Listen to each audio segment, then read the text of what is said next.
پاکستان کے آئین اور قانون کے جو تقاضے ہیں اس کو بھی پورا نہیں کر رہے ہیں۔ اس حوالے سے حال ہی میں جو آئینی ترامیم کی گئی ہیں، حال ہی میں جو قانون سازیاں کی گئی ہیں، میں اس وقت اس تفصیل میں نہیں جانا چاہتا، لیکن یہ بالکل قرآن اور سنت اور حدیث کی نفی کرتے ہیں۔ اس سے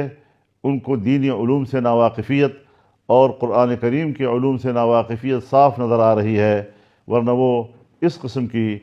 حماقت نہ کرتے جس طرح کے اسمبلی میں ان لوگوں نے حالیہ دنوں میں کی ہیں۔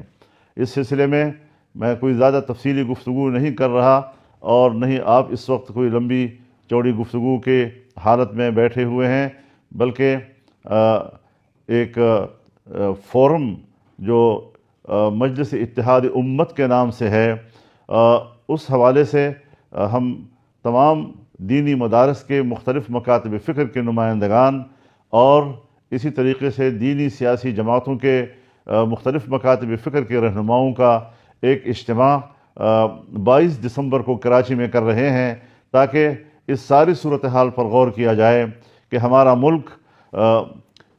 کس رخ پہ جا رہا ہے، پاکستان کا آئین کیا کہتا ہے، پاکستان کا قانون کیا کہتا ہے، اور ہمارے حکمران کس رخ پہ سفر کر رہے ہیں، یہ الٹی گنگا بہا رہے ہیں۔ تو اس حوالے سے اس ساری صورتحال پر غور کیا جائے گا۔ اسی طریقے سے ہم ملک کی ترقی کے لیے سوچیں گے، ہم نے صوبوں کے اندر عوام کے حقوق کی بات کرنی ہے، ہم نے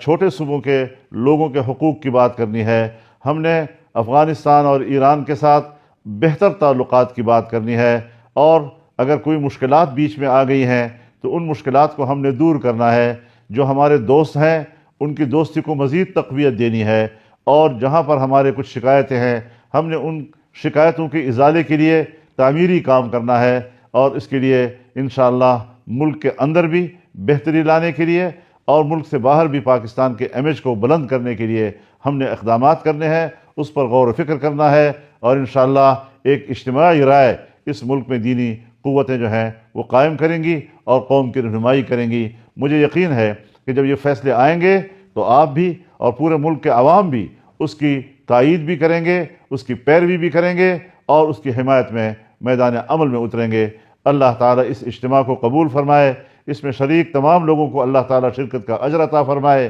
اور ان کو عزت نصیب فرمائے، اور پورے ملک کے عوام کو بہتر اور ترقی کی راہ پر گامزن فرمائے، پاکستان کو امن کا گہوارہ بنائے، اور پاکستان کے دوستوں میں اللہ تعالیٰ اضافہ فرمائے۔ میں انہی کلمات پر آپ کا شکریہ بھی ادا کرتا ہوں، اور آپ سے اجازت